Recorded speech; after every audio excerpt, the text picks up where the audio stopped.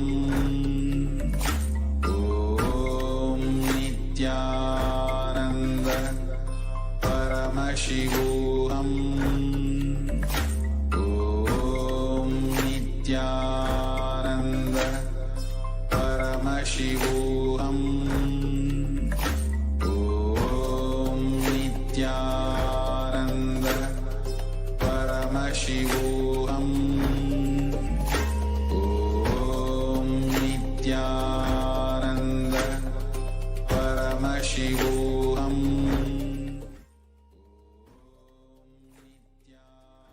But all of the, sorry for the technical glitch, I would like to complete with all the participants and viewers. If you are not able to hear, I hope everything is fine and clear right now. Yes, let's now move on. Let's now see the Shastra Pramana, the scriptural reference of the power of third eye reading. These scriptural references give us the authenticity, show us the authenticity of these powers, giving us the belief and confidence that when we were created, when we manifested, we were hardwired to manifest the powers of Paramashiva, because Paramashiva is the one who created all of us. When he decided to become many, at that time he decided to create this whole cosmos, and that is where we are from, because we are just a copy of Paramashiva. So we are hardwired to manifest all the powers, and this gives us the proof of that statement. Now I'll be chanting the Shastra Pramana for all of you, and then let's see the translation and the powerful cognition. Kapalantarmanonyasa tishthanmilitalochanaha kramena manasodadyat lakshayet lakshyamuttamam. The beautiful translation goes as, when you fix your mind on the crown center, the Sahasrara Chakra, the seat of the Guru, the energy center which represents the Guru energy, fixing the focus on that, then bringing ourselves into the space of complete unclutching, the yogi has the ability to see beyond the sight, and he is in oneness with Paramashiva. That is the beautiful understanding and powerful cognition we can understand from this Shastra Pramana. Now let's move into the first round of the manifestation. Today again we'll be doing pictures blindfolded. So let's close our eyes, and as we close our eyes, let me share something with you. As we have done this beautiful Dvitiya Vinyasa Krama, we have intensely awakened our energy centers. The chakras, the energy centers, the 7 different energy centers that are there in our body, they get activated intensely when we fill our body with prana. And that is the importance of doing yoga before power manifestation, because it pumps into our body the prana from the space around us through the different pranayamas. We inhale, lock the air inside our body, allowing our body to pull as much life energy, not just oxygen, from the air, and release the unnecessary apana, the unwanted energy out of the body. And that pushes the kundalini.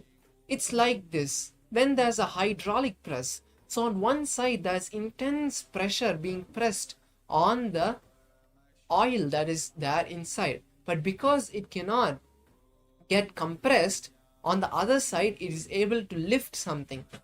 In the same mechanism, when we press prana into our body intensely, it starts pushing the kundalini up. And as the kundalini moves up slowly in these 3 hours, with all the bandhas and mudras that we keep performing, pushing the kundalini slowly, level by level, up and up, it activates, aligns each chakra throughout our system, and finally reaches the Sahasrara, the crown center. And that is the beautiful gift Paramashiva has given us. When we perform the yoga first and then the power manifestation, you will see a complete new difference where all the energy centers are awakened and you will be able to see clearly. So I hope all the participants are ready now with your eyes blindfolded. Now let's manifest the technique and start seeing the third eye, through the third eye. Now keeping your eyes closed, making sure it's comfortable, not too tight, not too loose. Start to visualize that beautiful space with Swamiji. That is the key. Visualizing the beautiful space of love and gratitude. These emotions overflowing in you is the key to manifest. So now I'll be projecting the picture to all of you. From that space, request Paramashiva to download the answer into you, and after the manifestation, we will start writing. Let's chant the Mahavakya and enter into the manifestation. Om Nithyananda Paramashivoham. Om Nithyananda Paramashivoham.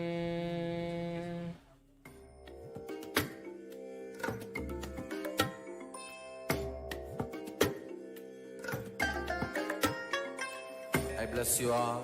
Let you all open all your 3 eyes and manifest the powers of Mahasadashiva. Om Nithyananda Paramashivoham.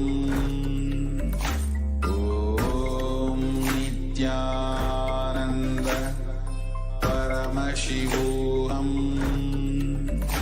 Om Nithyananda Paramashivoham.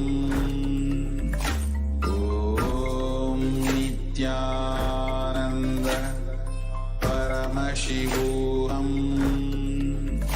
Om Nithyananda Paramashivoham. Om Nithyananda Paramashivoham. Om Nithyananda Paramashivoham. Om Nithyananda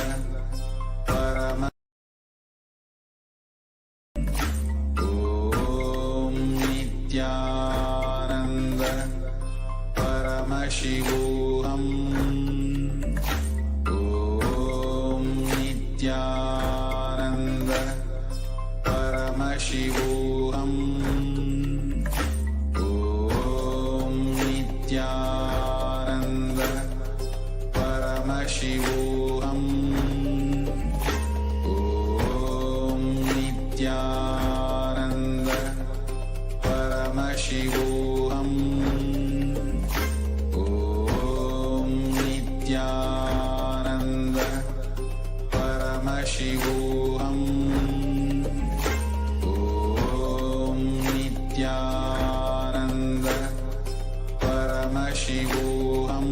Paramashivoham.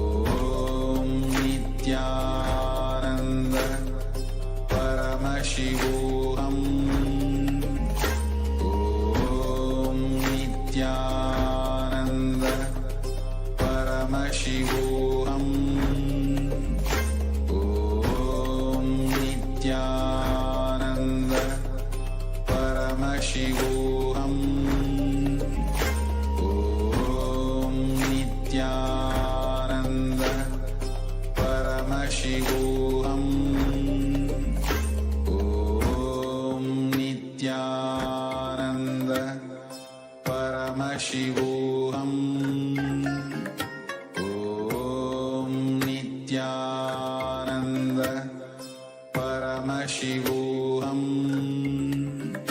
Om Nithyananda Paramashivoham Om Nithyananda Paramashivoham Om Nithyananda Paramashivoham Om Nithyananda Paramashivoham Om Nithyananda Paramashivoham Om Nithyananda Paramashivoham Om Nithyananda Paramashivoham Om Nithyananda. Slowly, very slowly, please open your eyes. Now, we'll move to the next step. Write down everything that Paramashiva revealed to you. Let's take a few minutes. Write down whatever you saw and don't have any filter. Just be completely open and write down everything.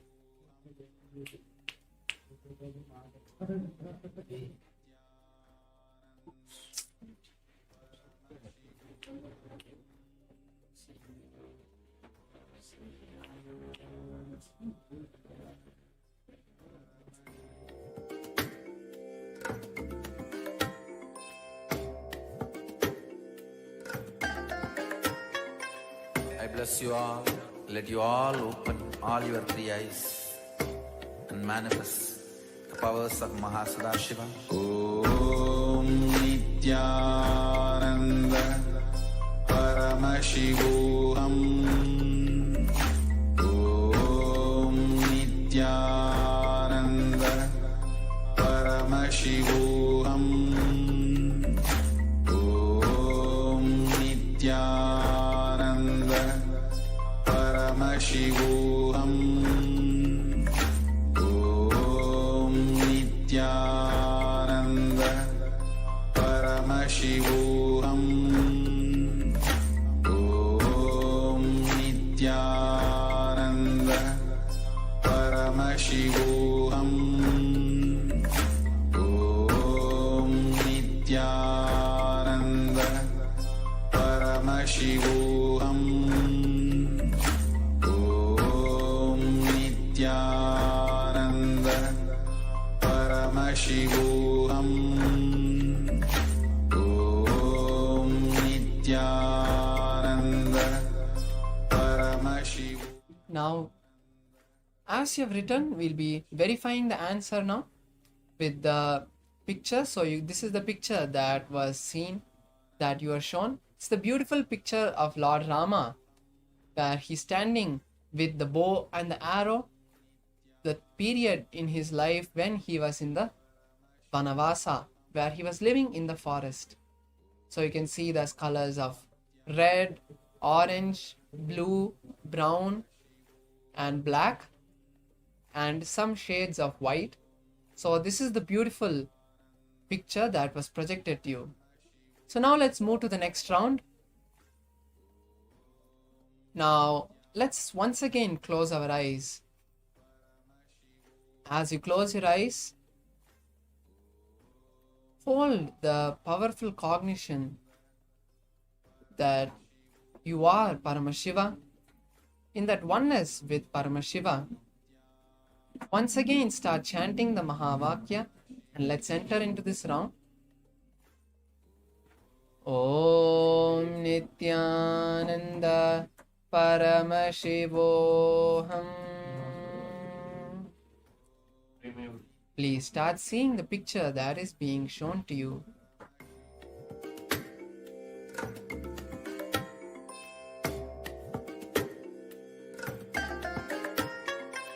I bless you all. Let you all open all your three eyes and manifest the powers of Mahasadashiva. Om Nithyananda Paramashivoham. Om Nithyananda Paramashivoham. Om Nithyananda Paramashivoham. Om Nithyananda Paramashivoham. Om Nithyananda Paramashivoham. Om Nithyananda Paramashivoham. Om Nithyananda Paramashivoham. Om Nithyananda Paramashivoham. Om Nithyananda Paramashivoham. Om Nithyananda Paramashivoham. Om Nithyananda Paramashivoham. Om Nithyananda Paramashivoham. Now slowly, very slowly, please open your eyes. Now as you open, let's quickly write down the next revelations that we had from Paramashiva. Again, without any self-doubt, write down everything that Paramashiva revealed to you, whether it is sounds or feelings or visuals, anything that Paramashiva revealed to you in this few minutes, that you felt in this few minutes, write it down.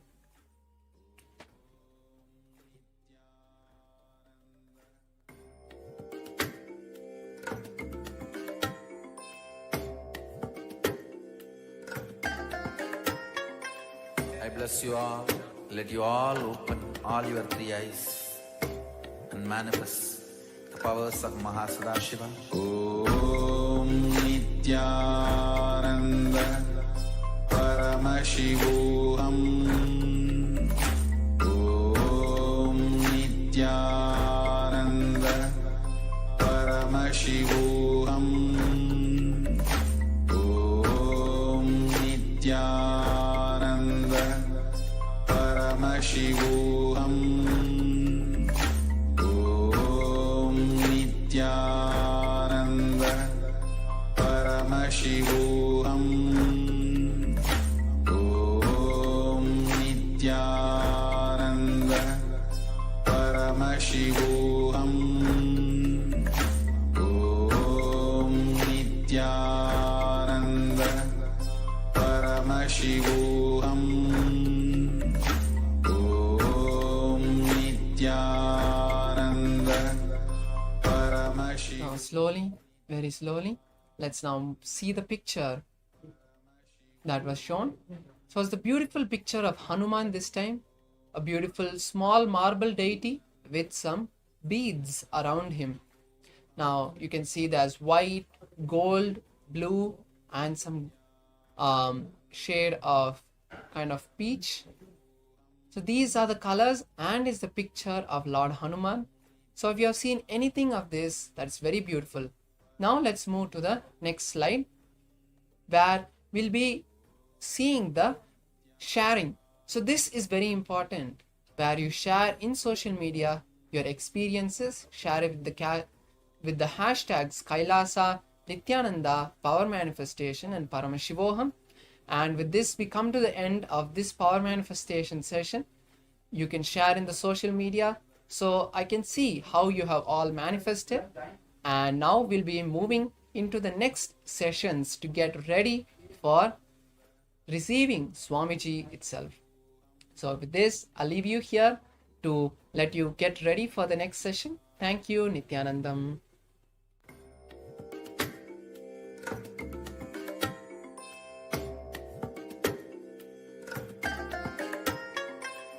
bless you all. Let you all open all your three eyes and manifest the powers of Mahasadashiva. Om Nithyananda Paramashivoham. Om Nithyananda Paramashivoham. Om Nithyananda Paramashivoham.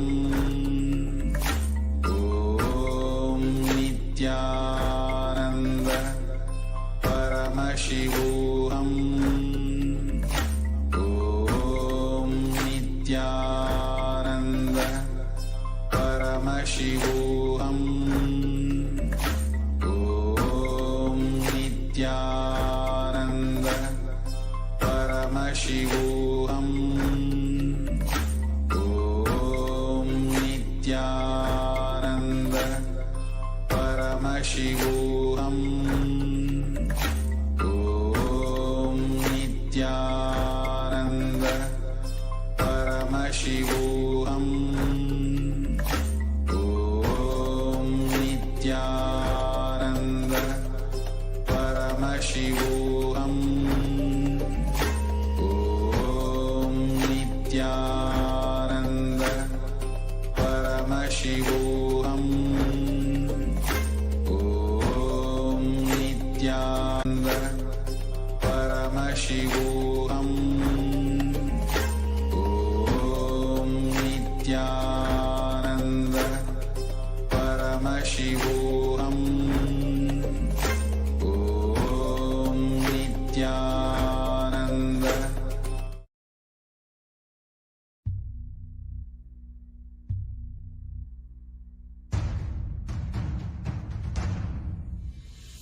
Sit as Paramashiva.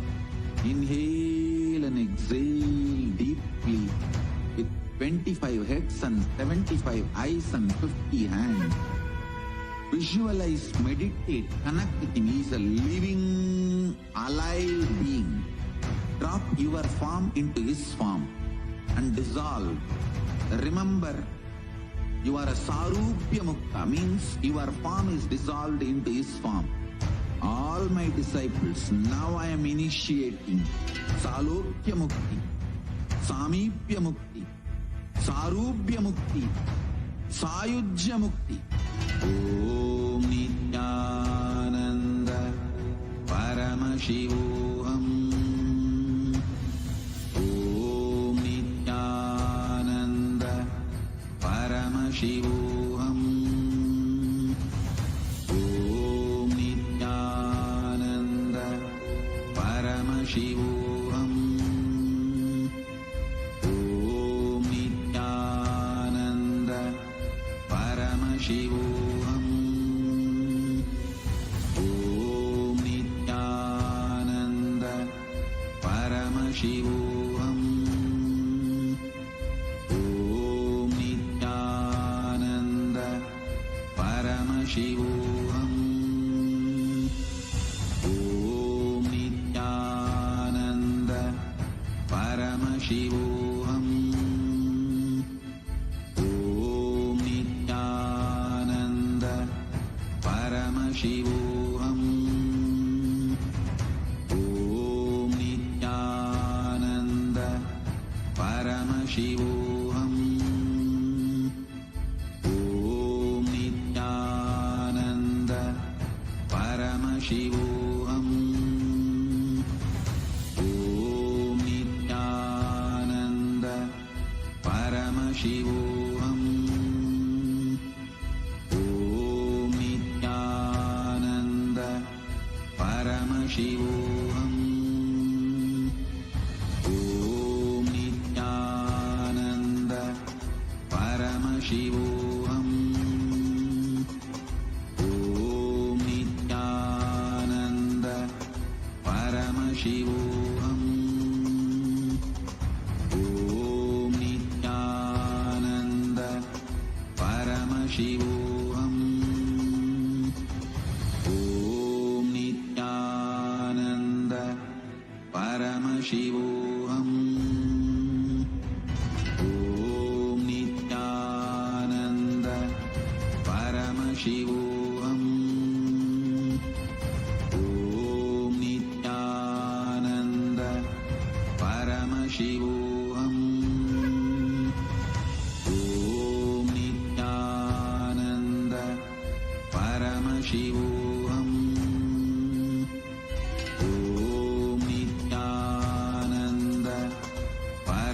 Paramashivoham.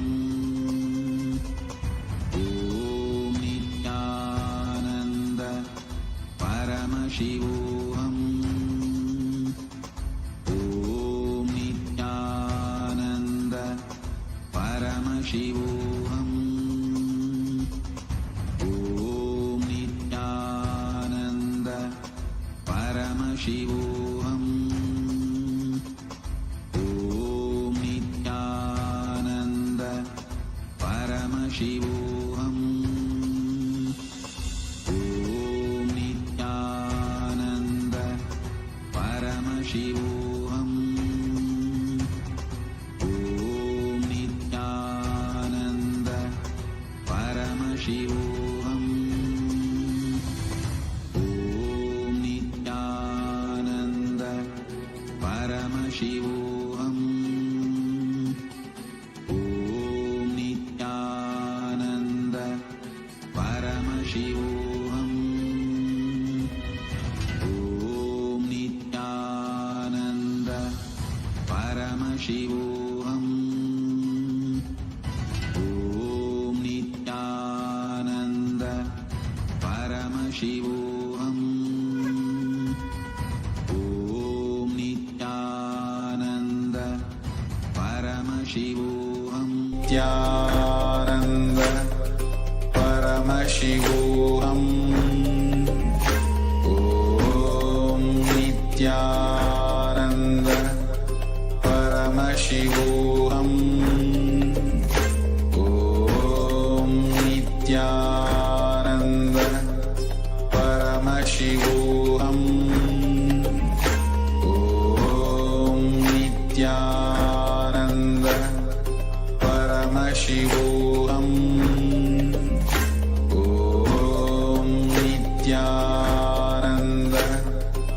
Paramashivoham. Om Nithyananda Paramashivoham. Om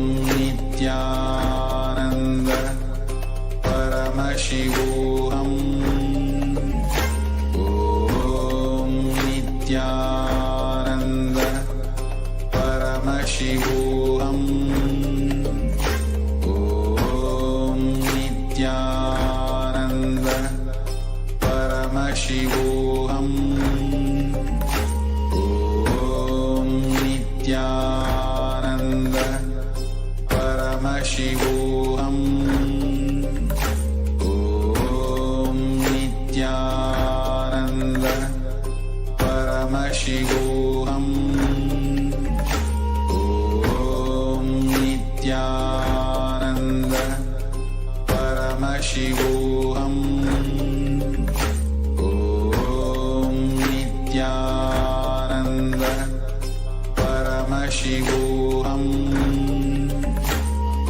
Om Nithyananda Paramashivoham.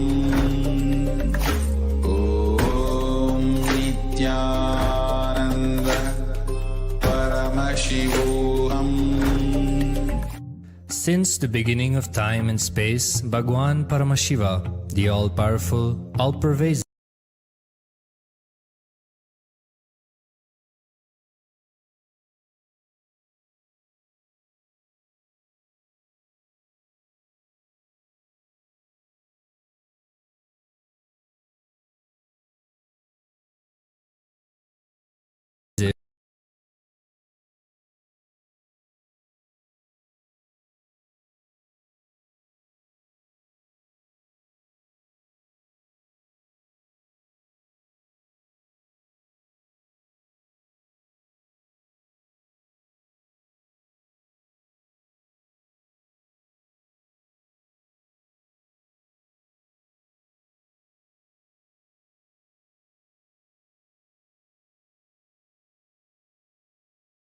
Paramashiva, the all-powerful, all-pervasive,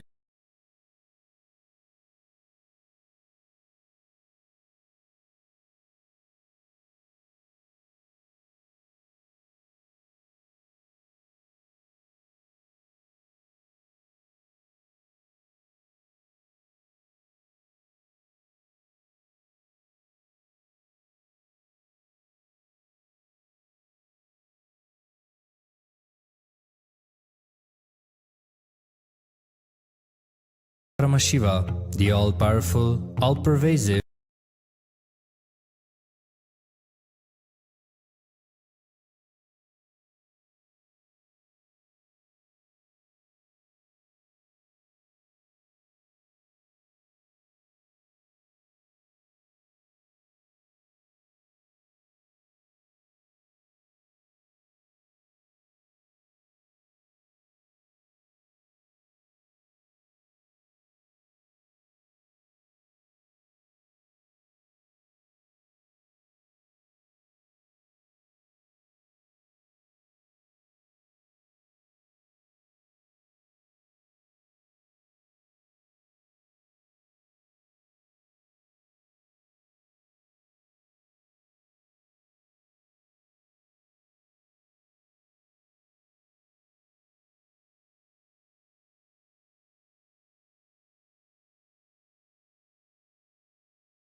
of anti-aging. He just made it easy and user-friendly for all of us just by demonstrating and explaining the very science of the anti-aging, which is simply our understanding about the numbers and how we are working with the numbers. Like it is all the numerological numbers in our day-to-day life, how we are relating with that, how we are using that in our life. It's directly related to the age factor of our life, like how brain operates the numbers, how brains deals with the numbers. Same way it deals with our organs, which is getting aged. So I know everyone is quite excited about this science. So here we have a direct teachings, the short video clip, which is directly from Supreme Point of Hinduism, which briefly explains about the science of anti-aging. So now I request everyone, all the participants, there are few participants still, the cameras are turned off. I request everyone to be present in front of the camera, keep your cameras turned on. So now we're going to have a short video clip which Supreme Point of Hinduism explains the science of anti-aging. So yes, let's listen.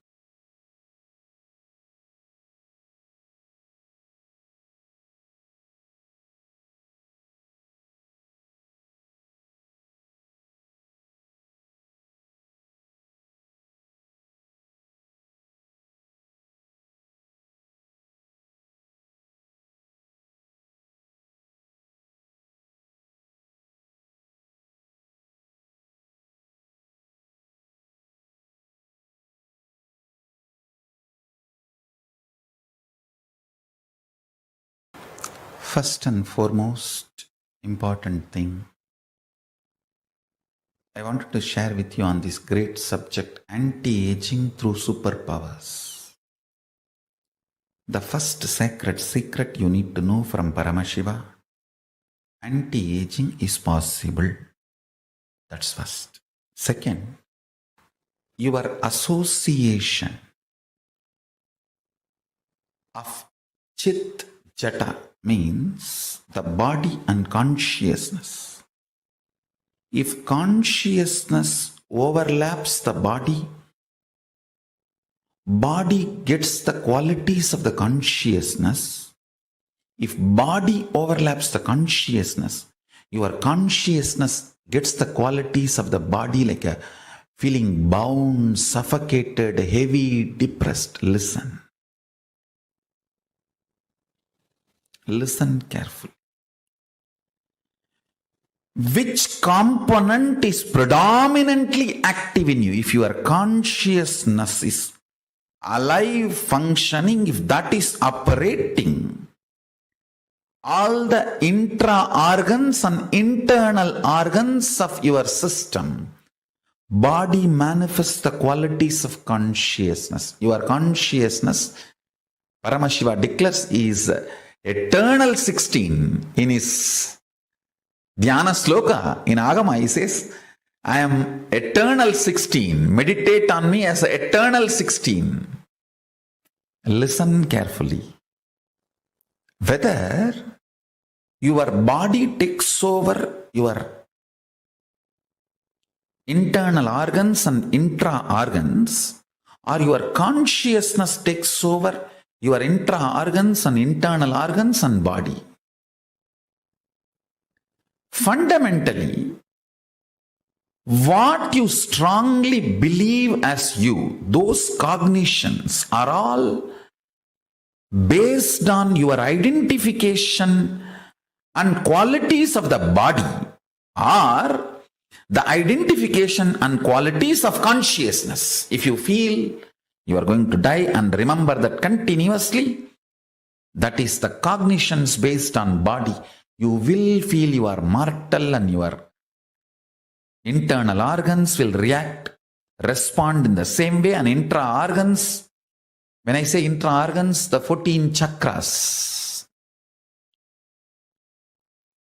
your intra-organs also will respond in the same way. Even your consciousness will feel constantly suffocated, caged inside the body. Understand? If your cognitions are based on more the qualities of the consciousness, feeling free and deep within you, you know you are not going to die and you are existing forever, and how you exist during the dream and deep sleep and waking state, you will exist beyond death. Maybe the shell will go through some changes, but you are going to exist forever. When you are operating from those beliefs, your intra-organ will manifest the same, and internal organ will manifest the same, and body will manifest the same. More and more anti-aging will be happening in you. Understand?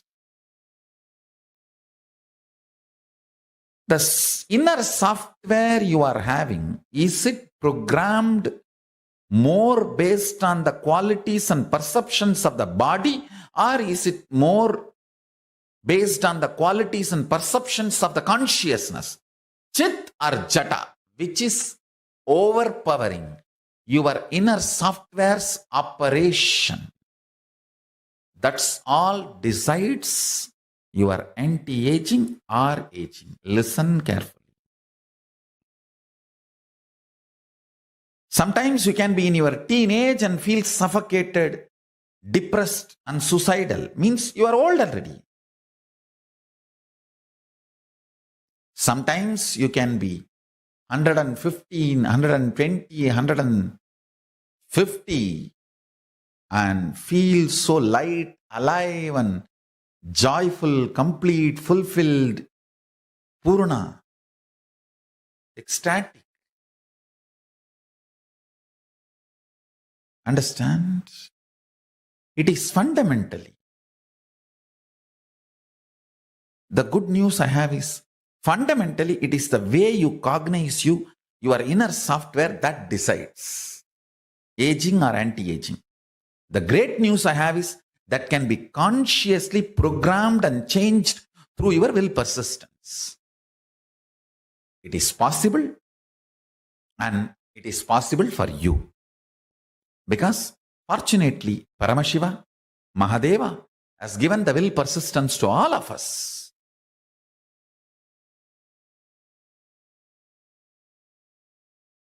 Listen carefully.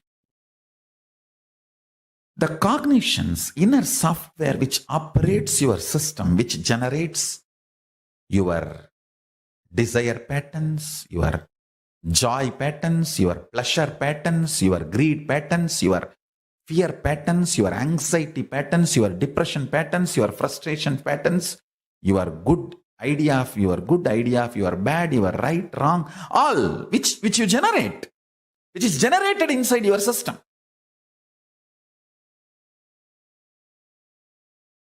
Continuously, that source software should operate with more and more by the qualities of consciousness, Paramashiva,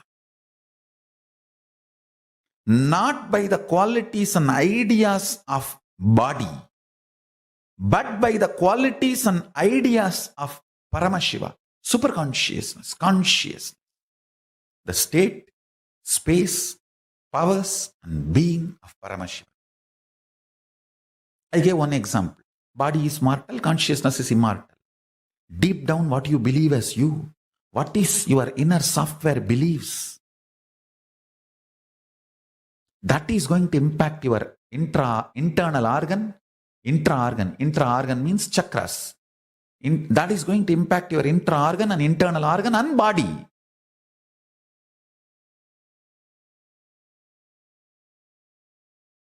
Beautifully, Krishna says, the consciousness can neither be killed, nor be burned, or be made wet. The great qualities of consciousness should be your cognition about you. Consciously decide to program, meditate, contemplate, declare to yourself, you are consciousness, Paramashiva, even with you. Behave yourself as Paramashiva. Even with you, behave yourself as Paramashiva.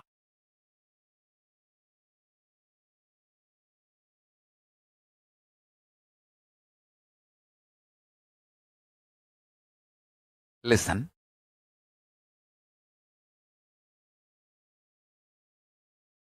I am not just speaking to advanced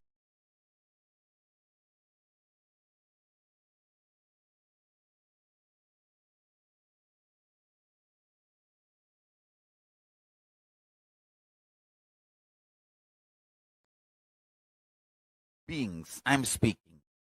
So please listen intensely and carefully. Listen. The first truth I wanted to reveal to all of you. Our biology thinks. Listen. Thinking is the activity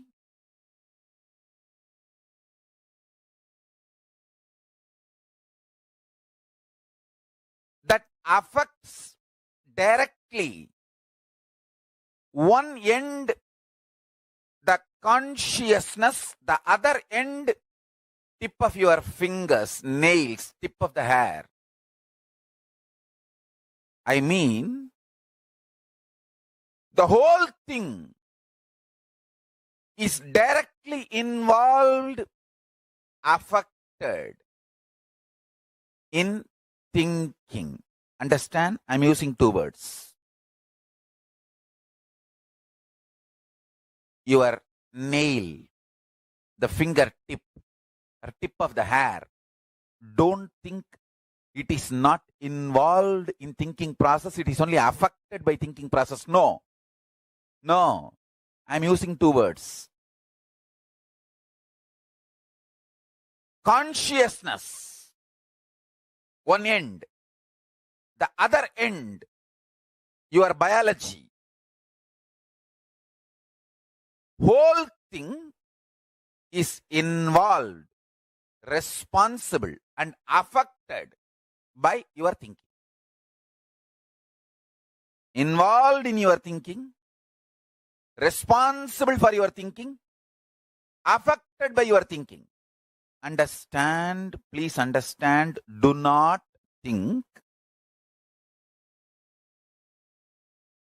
only your mind thinks or only your neurological parts are cognizing. No. I am revealing the Sankhya, multi-dimensional logic of thinking to all of you. Please internalize. You can become enlightened today. Please internalize. You can become enlightened today.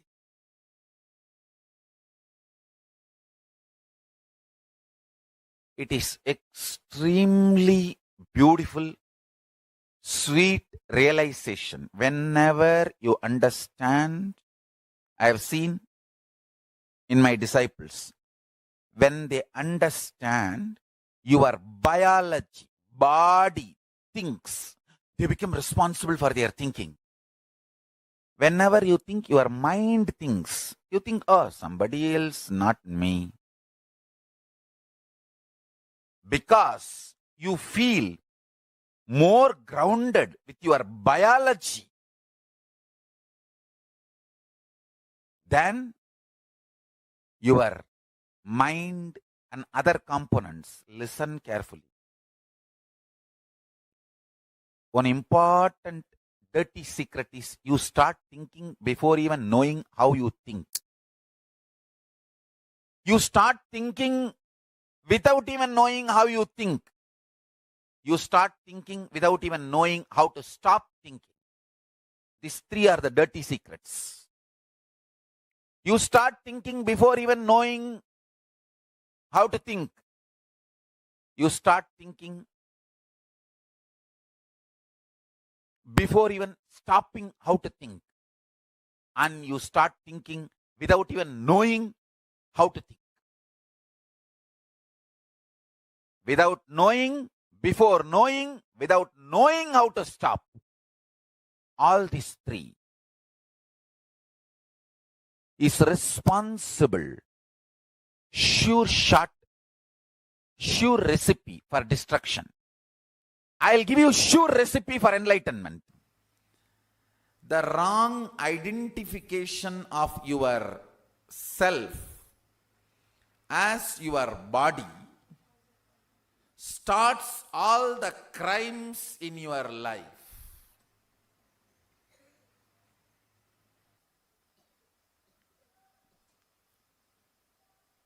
When this Kundalini awakening happens, the first thing will happen in your system. The false identification of the localized self will start melting down in you, which brings tremendous ecstasy and feeling of freedom. Understand? The localized cognition of yourself as just your small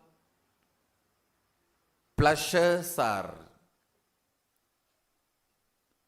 identification with your body or your name and fame and your identity.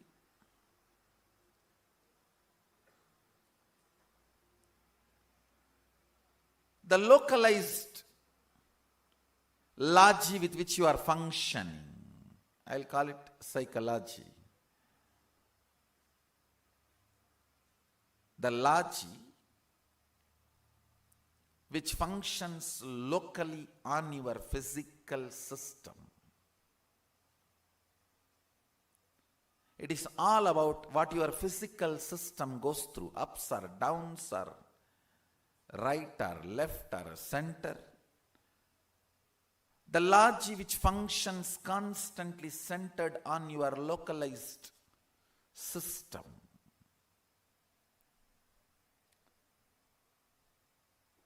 That is what I call selfishness.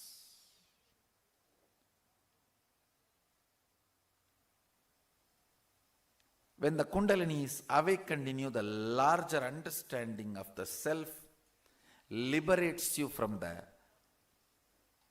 shorter understanding of the self. That brings tremendous healing. Effect of time or your internal organs and intra-organs are healed. Anyhow, listen. First things first.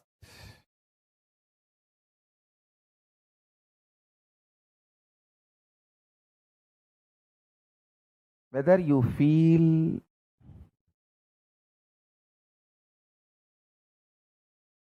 respected, disrespected, supported, or exploited, oversexed or undersexed,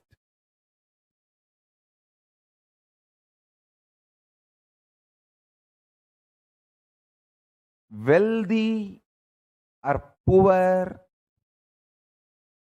understand, all your perception about you is the prank society is playing on you.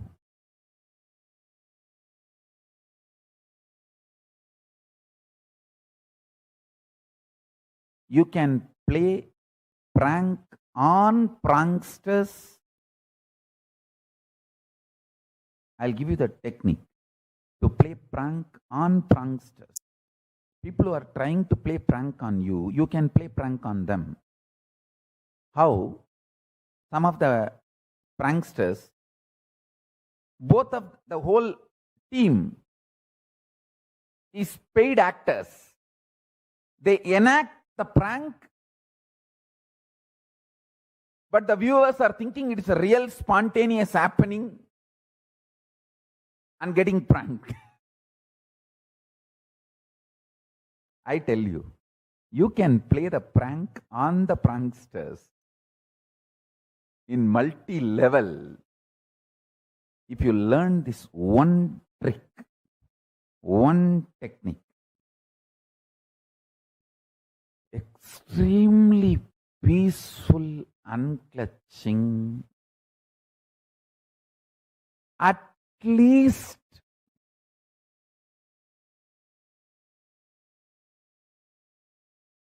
for 21 minutes a day. At least 21 minutes you should feel away from your perceptions invaded personality. Understand? You forgot to perceive you without others' perceptions invading you.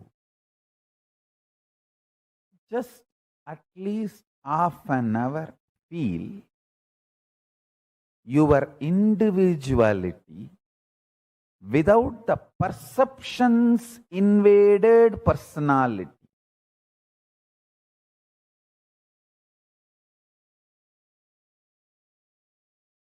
So many perceptions about you from others has invaded your personality, and you started believing that your personality perceived by others is you. No.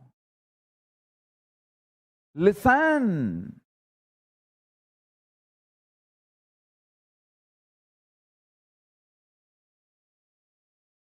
The greatest wealth of a life, the greatest wealth you should accumulate from life is your ability to sit with your individuality without the perception invaded personality.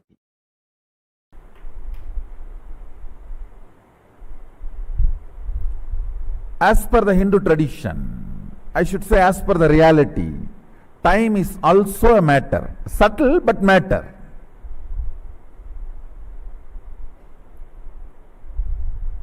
If you can handle your hand, you can handle your brain. If you can handle your brain, you can handle your mind. If you can handle your mind, you can handle time. Subtle but matter. Time is matter. It's not consciousness. So consciousness can handle matter. Consciousness can handle matter.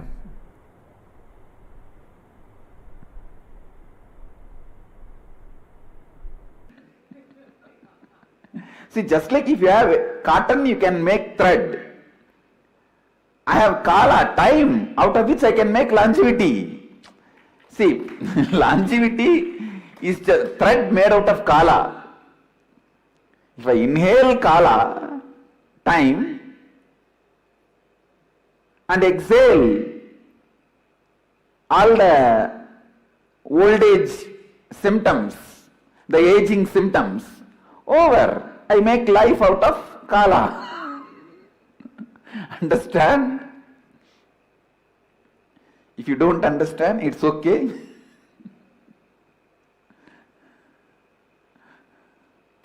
See, just like how you can make thread out of cotton, you can make longevity, life out of kala, time.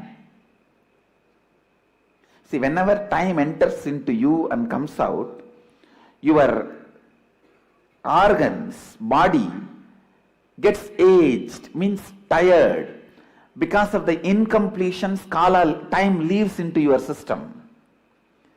Boredom, tiredness and all that. But in my case, I never allow any incompletion to settle down into my system by the Kala moving through me, I'll just inhale Kala, exhale incompletions. And no tiredness, no boredom. And so naturally, simply, I'll be growing young. It's a science and it is possible for everyone. I'll show you guys.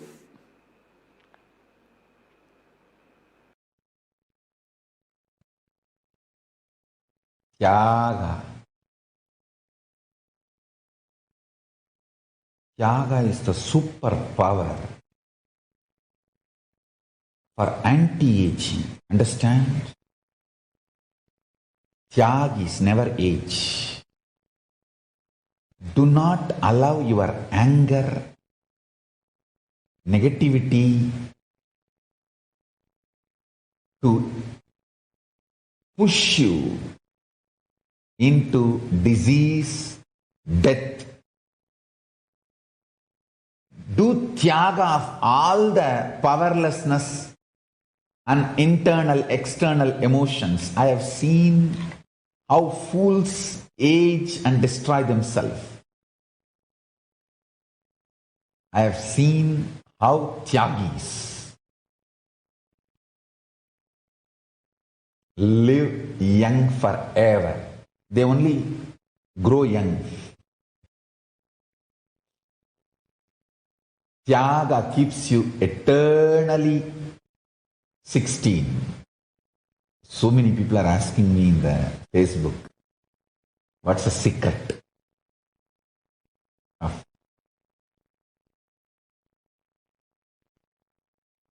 your energy? I tell you, tyaga, tyaga, tyaga is the secret. Internally, externally, tyaga.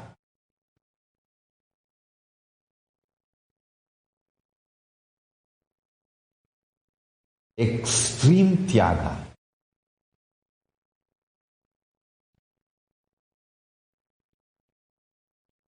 The idea of comfort does not exist in me. The idea of luxury does not exist in me.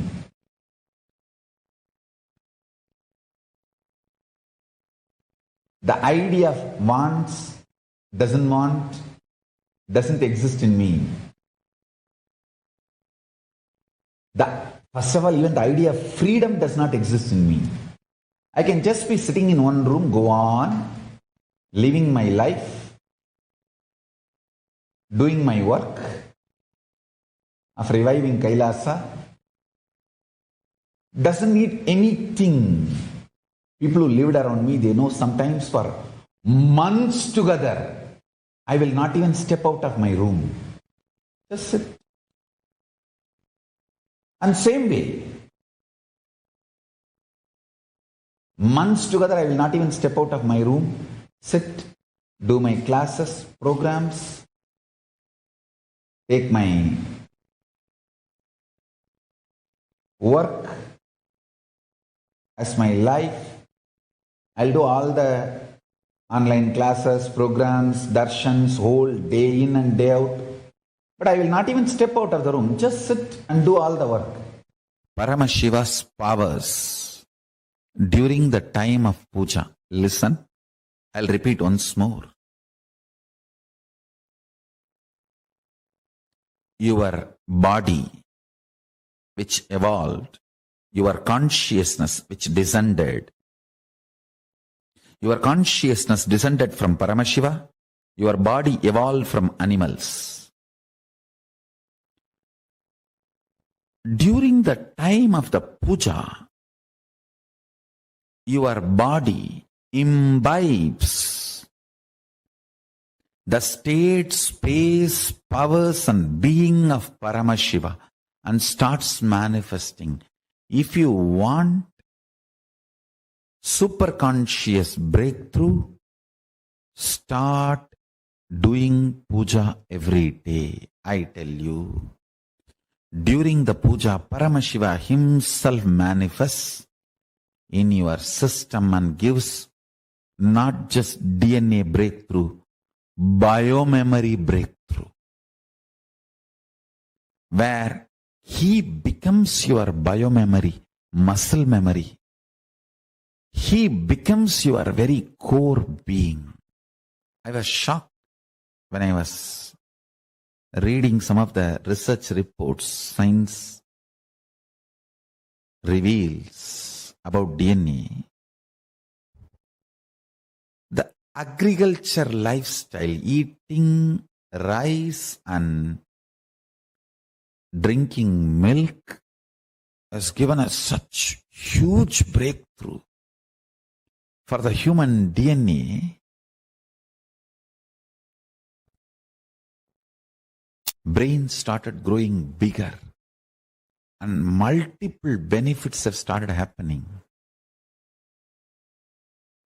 That was one of the main reasons why human beings have become supremate beings.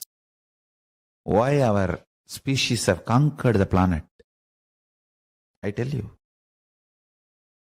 If you start doing puja every day, your internal organs, intra-organs and physical body absorbs the DNA of Paramashiva, bio-memory of Paramashiva, bio-energy of Paramashiva fills you and manifests in bio-memory of you. Bioenergy of Paramashiva manifests in your bioenergy. Biomemory of Paramashiva manifests in your biomemory. Muscle memory of Paramashiva manifests in your muscle memory. You will manifest the state, space, powers and being of Paramashiva. Paramashivoham Om Nithyananda Paramashivoham Om Nithyananda Paramashivoham Om Nithyananda.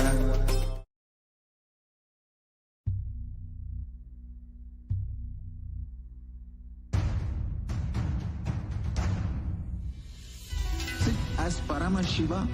Inhale and exhale deeply with 25 heads and 75 eyes and 50 hands. Visualize, meditate, connect with him. He is a living, alive being. Drop your form into his form and dissolve. Remember, you are a Sarupya Mukta, means your form is dissolved into his form. All my disciples, now I am initiating Salokya Mukti, Samipya Mukti, Sarupya Mukti, Sayujya Mukti. Om Nithyananda Paramashivoham. Om Nithyananda Paramashivoham. Om Nithyananda Paramashivoham. Om Nithyananda Paramashivoham. Om Nithyananda Paramashivoham. Om Nithyananda Paramashivoham. Om Nithyananda Paramashivoham.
Anti-aging. Swamiji has revealed one of the most important secrets to dispel all the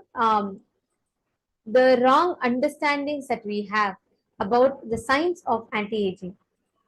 Here, Swamiji revealed to all of us one of the most key important truths about anti-aging. Can I request every one of you to take a few minutes and share?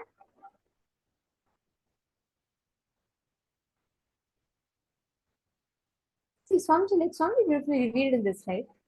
The first and foremost thing, the first sacred secret we need to know from Paramashiva is anti-aging is possible. And Swamiji revealed, if consciousness overlaps the body, body gets the qualities of consciousness. If body overlaps the consciousness, your consciousness gets qualities of the body. Means like a feeling bound, suffocated, heavy, depressed feeling. Right now, what do we mean by when body gets bound by consciousness or consciousness gets bound by the body? Which component is having more higher frequency of existence? Which part of you, which component in you is existing in a higher frequency? And which part are you empowering? Like, what exactly are you cherishing inside of you? That matters a lot because you're going to be holding what you're cognizing about it, everything based on. I request all the participants that are here with us, please take a few minutes now and please post what exactly you're understanding as you empowering yourself as the body, or is it your consciousness that's influencing your body and who you are? What is it that you're cherishing inside? Please take a few minutes and please post it now. Requesting every one of you to share this with us because it is very important. The understandings, the type of an understanding that we cherish about our body is very limited or very restricted rather. And every one of you that are here, sitting here, understand the moment you shift your cognition about what the body is, what the being is, what the consciousness is, the way you experience, the way you cognize will completely shift. My auntie was asking, will there be Akashic reading done by the Balasans? You have Akashic readings available directly by Swamiji himself. Every day during the darshan, Swamiji is answering the questions, so you can ask all your questions there, and Swamiji will himself bless you, ma. So you can directly ask that. Ma Chunni, are you able to see, ma? I think the feed is okay in your room. I'm not sure. You seem to have some technical difficulty. Do let us know. Okay. So now to all the participants that are sitting here, Swamiji has revealed one of the most important sacred secrets for us to understand about the science of anti-aging. What does that mean? What understanding the cognitions you operate from? The frequency of existence. Is your consciousness more, or your ideas of the body is binding consciousness, or is your idea of the consciousness binding your body? If what is consciousness overlaps your body, that means you will start manifesting the attributes of consciousness: anti-aging, eternal existence, powerfulness, grace, all of that which belongs to consciousness starts manifesting in you. If the frequency or the idea of body is overlapping your consciousness is covered, wheeled by the idea that you carry about your body. So both of these go hand in hand. It completely is determined based on which component of you cherish, how you cherish it. So we're going to take you all through a very quick exercise for all of you to do. I request everyone to settle down. Now take a few minutes. The cognitions, the inner software which operates your system, which generates your desire patterns, your joy patterns, your pleasure patterns, your greed patterns, your fear patterns, your anxiety, depression, frustration, your idea of good, your idea of bad, your idea of right, your idea of wrong. All these, the source software should operate with more and more qualities of consciousness, not by the ideas of the body. It's a very, very important truth that Swamiji revealed. For example, body is mortal, consciousness is immortal. Deep down, what you believe as you, what your inner software believes, that is going to impact your internal organ, intra-organ. Intra-organ means your chakras. And that is going to impact your intra-organ, internal organ from there to the body. There's a very beautiful line in Bhagavad Gita. Krishna declares, Nainam chindanti shastrani, nainam dahati pavakaha, na chainam kledayantyapo, na shocheti marutaha. All the ideas of your body that you believe, completely, if that declares what your that overlaps your consciousness, you are going to start letting that overpower you. Take a few minutes and pen down your whole biology things. Just write down, bring your awareness to the internalization, to contemplating on what part of you is actually overtaking you. Please sit.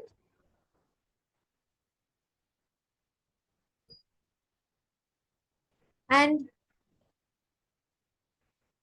just sit for a few minutes with this contemplation in your inner space and hum the Maha Mantra, which is you're just going to hum the sound. You're going to do the Hunkara inside your inner space. Just close your eyes, sit straight.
Now, as all of you are continuing to intensely do the Maha Mantra, please understand this is a very, very important process. So, every step of this process is extremely important.